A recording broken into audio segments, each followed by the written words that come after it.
तो हम देखनी साहेब कि हमारे बच्चा वो तो जवान इतने ऊंचे कैसे फांसी लगा के लटक गई।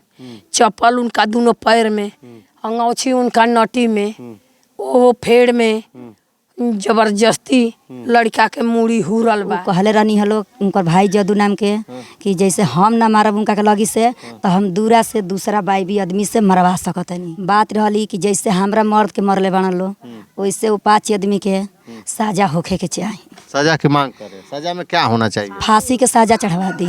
हाँ, ये करनई गांव है जिस गांव में मैं इस समय मौजूद हूँ और पीछे देख सकते हैं ये भीड़ लगी हुई है, महिलाएं। पीछे ये घर देख रहे हैं, ये घर जो है पिंटू राजभर का है और पिंटू राजभर की उम्र जो है 33 साल बताई जा रही है। और ये तमाम जो है उनके घर महिलाएं गांव की इकट्ठा हुई हैं, कुछ अगल बगल की हैं। और पिंटू राजभर जो है पेशे से ड्राइवर था और गांव में ही ट्रैक्टर या पिकअप या इस तरीके का जिसकी गाड़ियां मिलती थी उसका वो चलाता था और चला के अपना परिवार चलाता था। वो पिंटू राजभर जो है अपने घर का बड़ा बेटा था।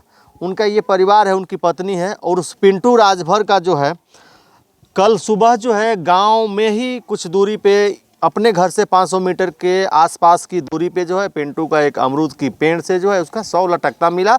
जैसे लोग सुबह टहलने के लिए गए, मॉर्निंग वॉक में गए और उन्होंने जब देखा तो इस परिवार को सूचना दिया और इस परिवार के लोग वहाँ पहुँचे। क्या स्थिति थी, आखिर वजह क्या थी, पिंटू राजभर को किसने मारा, क्या वजह हो सकती है? चूँकि इसमें कई एंगल भी आ रहा है, लव का एंगल आ रहा है, कई तरीके के लोग इसमें चर्चाएं कर रहे हैं। उनकी ये पत्नी है पिंटू राजभर की, मैं इनसे जानने की कोशिश करूंगा कि आखिर हकीकत क्या है इसमें। क्या नाम है? पिंकी। पिंकी, आपके पति के साथ क्या हुआ है, क्या मामला है, बताइएगा। मामला देखिए ही है बाटे वहाँ के अमरूद में बीमार के लटका दिहल बेटे ले जाके। हाँ, उनकर पहले से एगो लड़की से संबंध था। कौन लड़की से संबंध रहा, कैसे रहा? लड़की से रहा पुनीता नाम के। तो लड़की कहाँ की थी? ये थोड़ी देर पास तो घर बैठे गाँव में का? हाँ, हाँ। गोड़िन है। हाँ। वो जा हमनी के जहाँ मार के लटकावा रहूँ तहे 1 महीना पहले पकड़ ले रहनी जा दोनों आदमी के। वो जो पकड़ ले रहनी जा वो हमनी के घरे अली। के पकड़ ले रहे? हम रहनी, हमार सास रहली। हाँ। और 2 लड़का रहलन लो। अच्छा, मतलब आपके पति का जहाँ 100 मिला है, हाँ। जिस पेड़ में मिला है, हाँ। उसी जगह पे आपने 1 महीना पहले जो है पति को पकड़ा था, उस लड़की के ही साथ पकड़ा था? हाँ। तो वहाँ के जगह वही थी? हाँ, मैंने वहाँ से हट के अगल बगल मतलब जगह वही थी? हाँ, हाँ। फुलवारी हटे वही जा। ओकरा बाद से जान जाइन के हमनी के दोनों आदमी के अनी तो घरे सब कोई के मरनी पिटनी। वही जा उनकर महतारी लड़की के मरनी, लड़की के मरनी, लड़की आई संगे संगे हमनी के यहाँ एजा रात भर रहल बिया, खेदल जात रहे। अच्छा, जब पकड़ी आप लोग, मारपीट उससे हुआ तो लड़की फिर आपके घर चली आई? वो तुरंत अली घर, पीछे पीछे आप लोग घर चली आई? हाँ। मारने के बाद भी आ गई? हाँ, संग ही घरे वैली। हाँ। ओकरा बाद से रात भर एजे रहल बड़ी। ओकरा बाद से सुबेरे उनकर महतारी आइल बड़ी तो लिया जत रहली, कहत रही कि हम ना जाइबी, हमरा के मरले बड़ी से तो हम ना जाइबी। ओकरा बाद से गोइली महतारी के संगे अपना, फिर उनका मोबाइल पर फ़ोन करे लगली घरे अपना गोइली तो कहत रही कि उनका के फ़ोन द आ ना तो हमनी के थाना पर जाता नहीं जाए, थाना पर जाता नहीं जाए ना तो हमनी के 50,000 रुपया देसु ना तो हमरा के राखसु। ठीक बा, हम कहनी कि जा तू थाना पर, हम 50,000 रुपया तहरा के ना देम। ओकरा बाद से जान जाएंगे वो धमकिया के हमनी के थाना पर ना गइली। ओकरा बाद से उनकर महतारी हितही कहीं हटा दिहली। ओकरा बाद से हमरा मलकार के नहीं थी मोबाइल पर फ़ोन कैलन उनकर भाई जदू नाम के, कहलन कि अगर उ ना मनिहन तो हम 2 महीना के अंदर में उनका के कहीं हटवा देवी। हम अगर ना हटाई तो केहू से और बाईबी से हटवा देवी। हाँ, बाईबी से हटवा देव तो ठीक बाटे। तो हटवाने का मतलब क्या? मैंने जैसे हम टंगवा देव कहीं मारवा। अच्छा, टंगवाने मारने की बात, मतलब लड़की का भाई कर रहा था? हाँ, जदू नाम के उनकर बड़ भाई हम। हाँ। कहलन कि मरवा पिटवा देवी कि वो हमारे कुछ करी ना। कहनी कि ठीक बाटे। ओकरा से अब ये बार के डेट में 4 दिन 5 दिन पहले उनकर छोट भाई एगो बड़न वो पुली पर भेटाई रहन हमनी से। वो कहलन महतारी बेटा साइकिल से जात रहलन तो हम रहनी, हमारे दियादीन रहली पैदल हमनी के जात रहन, जब साइकिल से रहलन लो कहतरन कि माई हम मारब ओकनी के बदला चुकाई, मार के जाके हम थाना में रह जाइम भलू के। भल के साल भर। खुलेआम धमकी मिल रहा था। हाँ भल के साल भर चाहे 2 महीना बहुत करब तो जेल में रहम। ठीक बाटे। लड़की कहलस हम कहनी कि अगर ते अपना भाई से पूछ के जाता रे तो कहती है कि हाँ हमारे भाई घर से निकालता रस ना 50,000 रुपया देबू तो हम कहनी ते अपना भैया से पूछ के जाता रहे हाँ तो ओकर महतारी कहती है कि हमारा रमजीवा बेटा खेदा तो हमने के दोनों महतारी बेटी के कहनी कि ठीक बाटे। कहनी कि अगर तहनी के दोनों महतारी बेटी रमजीवा से पूछा तारू सा तब तो काम करता रू सा। कहनी कि अगर रमजीवा थाना पर लेके जाता रहे तो पुलिस आई तो रमजीवो के लिया के ही हमारा द्वार पर। हम इतना बात कहनी साहब कहनी कि लिया के है हम एजा राम जी से पूछम कि राम जी काहे तू तरह अपना बहिनी के चलावत रह तो कहती फिर ओकर थोड़ी देर के बाद महतारी कि ना हमार लड़का बात नहीं खे कहले। ठीक बाटे। हम कहनी पहले तो बात कहे सब देखिए हम रिकॉर्डिंग कह के रखले रहनी हम बाकी जब हम मर्द मोबाइल फोड़ दिहलन तब मोबाइल रिकॉर्डिंग नहीं थी हो गई उड़ी गोलो में के।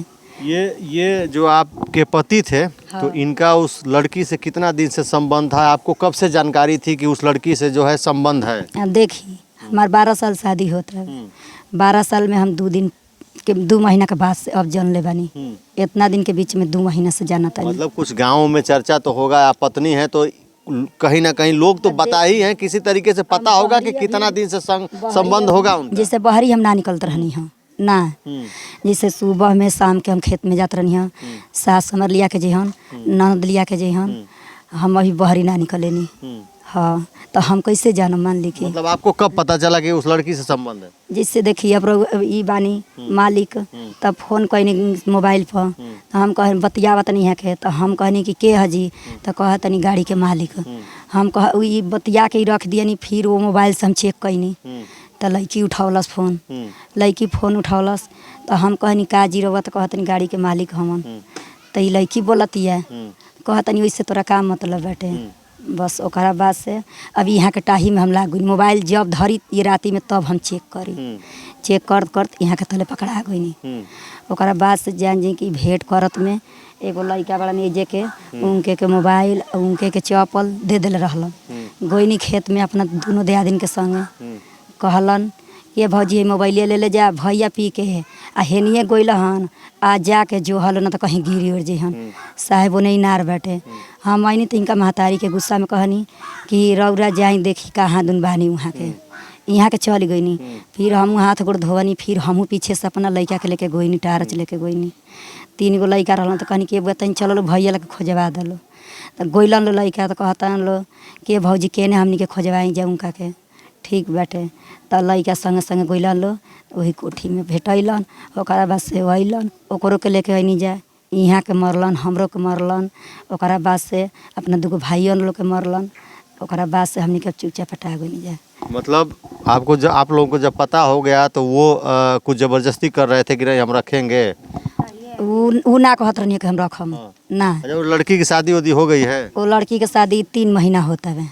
3 महीना? हाँ 3 महीना में 4 दिन अइला होता। तो शादी के बाद आप लोगों ने पकड़ा था उस लड़की को? शादी के पहले? शादी से पहले। शादी से पहले पकड़ा? हाँ शादी से पहले। अच्छा हाँ तो उसके बाद धमकी भी दी थी? हाँ धमकी दे के अपना शादी भइल तो कहती है कि हम आए अपने ससुराल से तो उनका के मरवा दें। तो आपने अपने पति को कभी मना नहीं किया था कि अब हम लोग पकड़ लिए हैं चाहे ऐसा है गलत है? कभी समझाया नहीं अपने पति को? हमनी के अपना से मान ली कि उठाई थोड़ी नहीं खींच रखले। क्या कह रहे थे पति जब आप लोग समझा रहे थे तो? हमनी के कहनी जा कि मान ली कि 2 बाल बच्चा बना सा हम बानी अगर आके घरे बैठ जाई कही कि हम रहबे करम बरियाई से पुलिस थाना होई तो मान ली कि ओकरा खर्चा चलाए कि हमार खर्चा चलाए।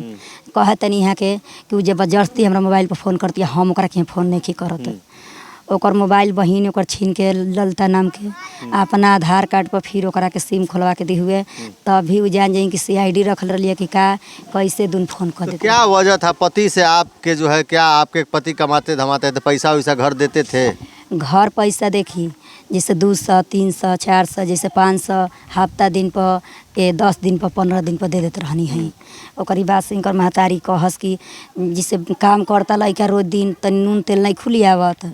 हम कहनी कि हमरा के पैसा देते नहीं खिवा के तो कहाँ से नून तेल लिए 500 600 400 रुपया हमरा के देता नहीं हफ्ता दिन पर 15 दिन पर 1 महीना पर तो हमार तबीयत खराब रहता तो हम दवाई लिया देता नहीं तो ठीक बाटे।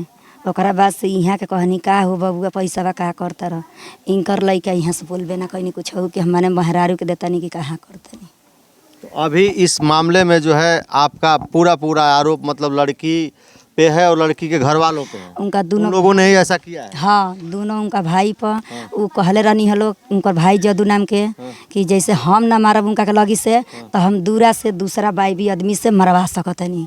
हाँ, आ रंजीवा कहले रहला कि हम ना तो मार के अपने से जेल में चल जाए। हाँ, तो आपने इसका पुलिस में कभी कंप्लेन नहीं किया, ऐसा मामला धमकी मिला तो? नहीं, ई बात केहू से माने गांव के सारी आदमी जाना ताटे, पूरा बड़ से लगाई आ छोट से लगाई जाना ताटे।